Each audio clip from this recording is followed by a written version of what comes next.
Standard error of mean, जिसे SEM से अब्रिविएट किया जाता है, इसका डेफिनेशन है how much the sample mean of a data set is expected to fluctuate from true population mean. आइए इसे एक एग्जाम्पल के साथ समझते हैं। यहाँ पर हमने 15 टैबलेट्स ली है। ये है हमारा पॉपुलेशन और ये 15 टैबलेट्स का हमने हार्डनेस टेस्टिंग किया।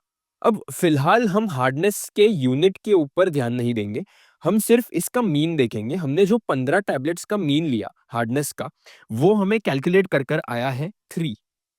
अब इनमें से लेट्स से हमने 3 टैबलेट्स अलग से ले ली एज सैंपल। ये है सैंपल हमारा 3 टैबलेट्स का, और इनका भी हमने हार्डनेस टेस्टिंग किया। इनका हार्डनेस टेस्टिंग करके अगर हमने मीन लिया तो इसका मीन लेट्स से आ गया हमें 2.3। अगेन हम यूनिट्स पर ध्यान नहीं देंगे। तो आप देख सकते हो कि इवन दो ये 3 टैबलेट्स सेम ही पॉपुलेशन से है, यहाँ वाले पॉपुलेशन से, लेकिन इनका मीन फिर भी थोड़ा सा फ्लक्चुएट हो रहा है। इवन दो ये क्लोज इनफ है, आई वुड अग्री 3 और 2.3, लेकिन फिर भी फ्लक्चुएशन डेफिनेटली दिख रहा है 0.7 का। तो स्टैंडर्ड एरर ऑफ मीन से हमें क्या पता चलता है? हमने जो हमारे सैंपल का मीन लिया है, वो पॉपुलेशन के असली मीन से कितना फ्लक्चुएट करने वाला है, वो हमें पता चलता है स्टैंडर्ड एरर ऑफ मीन से। अब इसे अगर हम और एक स्टेटमेंट में लिखने जाए, तो ये हमें आता है quantifies the precision of sample mean as an estimate of population mean. अब हमने पहले भी एग्जाम्पल के साथ देखा है कि इंडस्ट्री में कैसे 10,000 टैबलेट्स एक साथ बनती है। अब इन सभी का हार्डनेस टेस्टिंग हम नहीं कर सकते, जिस वजह से हम छोटे छोटे सैंपल्स लेते हैं 10 या 15 टैबलेट्स के, और उनका हार्डनेस करके हम एस्टिमेट लगाते हैं कि हमारे ओवरऑल पॉपुलेशन का हार्डनेस कितना होगा। अब ये जो हमारे पास स्टैंडर्ड एरर ऑफ मीन है, ये हमें बताता है कि हमने जो हमारा छोटा सा एक सैंपल लिया है और उसका हार्डनेस किया है, वो क्या हम उसे एक एस्टिमेट की तरह ले सकते हैं हमारे पॉपुलेशन के हार्डनेस के लिए। ये हमें बेसिकली बताता है क्वांटिफाइज द प्रिसिशन, यानी इसका मतलब है कि कितना एक्यूरेट हमारे पास हमारा सैंपल का मीन आया है as compare to population mean, यानी कि दोनों में डिफरेंस कितना है। ये हमें पता चलता है स्टैंडर्ड एरर ऑफ मीन से। So let's go forward. हम इसका फॉर्मूला देखेंगे, क्या फॉर्मूला से ये फाइंड आउट किया जाता है। स्टैंडर्ड एरर ऑफ मीन का फॉर्मूला हो जाता है standard deviation divide by square root of N. इसे हम कभी कभी सिग्मा से भी रिप्रेजेंट कर देते हैं ऑब्वियसली। सो ये है हमारा फॉर्मूला। अब ऑब्वियसली आपको सिग्मा का मतलब पता है स्टैंडर्ड डिविएशन, और आपको ऑब्वियसली एन का मतलब पता है नंबर ऑफ ऑब्जर्वेशंस। अब इसमें एक बहुत ही इंटरेस्टिंग चीज क्या देख पा रहे हो आप, यहाँ पर हमारे पास जो SEM का मतलब है वो है एरर। एक्चुअली ये एक एरर है। अब एरर जितना छोटा हो उतना ही अच्छा होता है हमारे लिए, क्योंकि जितना छोटा एरर उतना ज्यादा एक्यूरेसी। सो हमें चाहिए कि ये स्टैंडर्ड एरर ऑफ मीन छोटा हो। अब अगर स्टैंडर्ड एरर ऑफ मीन छोटा होना चाहिए, तो इस फॉर्मूला के हिसाब से हमारा जो n है वो ज्यादा होना चाहिए, इसकी वैल्यू ज्यादा होनी चाहिए।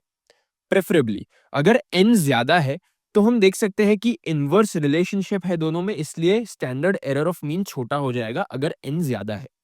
तो यहां पर एक इंपॉर्टेंट चीज ये आती है कि अगर n मोर है यानी कि ज्यादा है, तो स्टैंडर्ड एरर ऑफ मीन हमेशा कम हो जाएगा। तो ये एक इंपॉर्टेंट बात है, जितना बड़ा आप सैंपल लोगे पॉपुलेशन में से, उतनी ज्यादा एक्यूरेसी आएगी आपको रीडिंग्स में, और उतना ही छोटा आपका स्टैंडर्ड एरर ऑफ मीन आएगा। ओके, सो ये एक इंपॉर्टेंट बात है। नेक्स्ट हम जंप इन करेंगे हमारे एक न्यूमेरिकल में, एग्जाम्पल न्यूमेरिकल में। इसमें आपको दिया गया है calculated standard error of mean of tablet hardness taken from a certain population. The tablet hardness of 10 sample tablets आपको दी गई है। ये आपको किलो पॉन्ड्स में दी गई है, या KP से जिसे रिप्रेजेंट किया जाता है। अब जो मॉन्सेंटो हार्डनेस टेस्टर है, वो ऑफन किलो पॉन्ड्स में ही बताता है आपको कि वो हार्डनेस कितनी है टैबलेट की, न्यूटन्स में या किलो पॉन्ड्स में। तो आपको ये सभी वैल्यूज दी गई है, 34465 33435। सो आपको 10 टोटल सैंपल्स दिए गए हैं जिनका टैबलेट हार्डनेस आपको पता है। सो आप ये एक टेबल बनाओगे। अब आपको ये टेबल डेफिनेटली पहले से पता होगा, क्योंकि मैंने ये स्टैंडर्ड डिविएशन में कवर करवाया हुआ है। ये टेबल इस केस में भी हम स्टैंडर्ड डिविएशन फाइंड करने के लिए ही बना रहे हैं। अब अगर आपने स्टैंडर्ड डिविएशंस के वीडियोस नहीं देखे, तो आप मेरी प्लेलिस्ट में जाके बायोस्टैटिस्टिक्स की प्लेलिस्ट में जाके ज़रूर देख सकते हो। अब फ़िलहाल के लिए हम क्या करेंगे, हम सबसे पहले ये जो x है, हमारे सभी वेरिएबल्स यहाँ पर दिए गए हैं, वो नोट डाउन करेंगे, इनका समेशन करेंगे।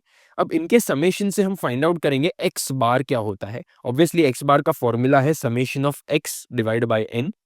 उससे हम फाइंड आउट करेंगे x माइनस x बार की एंटायर कॉलम, उसी कॉलम को हम स्क्वायर कर देंगे और उसी स्क्वायर का भी हम समेशन ले लेंगे। सो सबसे पहले हमें ये कंप्लीट करना है। अब अगर आपने ये पूरा टेबल सॉल्व कर लिया है, तो आपको कुछ ऐसी वैल्यूज आ रही होंगी। आप एक बार जरूर क्रॉस चेक करके देखिएगा। और हम अब जाने वाले हैं हमारे नेक्स्ट पार्ट पर, जिसमें हम फॉर्मूला अप्लाई करने वाले हैं। सो सबसे पहला फॉर्मूला ये तो हमने यूज कर लिया। ऑब्वियसली एक्स बार फाइंड करने के लिए हमें समेशन ऑफ एक्स आया 40 डिवाइड बाय हमने 10 किया नंबर ऑफ ऑब्जर्वेशन, जिससे हमें आ गया 4। अब हम स्टैंडर्ड डिविएशन का जो रेगुलर फॉर्मूला हम यूज करते हैं वो लगाने वाले हैं, summation of x minus X bar the whole square divide by n। अब ये अगर हम करने जाए तो हमारे पास ये वैल्यू है 10। सो ये है 10 डिवाइड बाय ये भी है हमारे पास 10 नंबर ऑफ ऑब्जर्वेशन। सो ये हो जाएगा square root of 1 which will give you 1। So standard deviation जो है हमारा वो है 1। अब हम अप्लाई करेंगे ये formula standard error of mean का, जो कि हमने पहले ही देख लिया, standard deviation divide by square root of n। अब ये जो स्टैंडर्ड डिविएशन है ये हमने फाइंड किया 1 है, डिवाइड बाय ये हो जाएगा हमारा square root of 10 again, which will give you 1 divide by 3.16। और ये हमारा value standard error of mean का हो जाएगा 0.316। तो ये हो गया हमारा standard error of mean. Thank you for watching.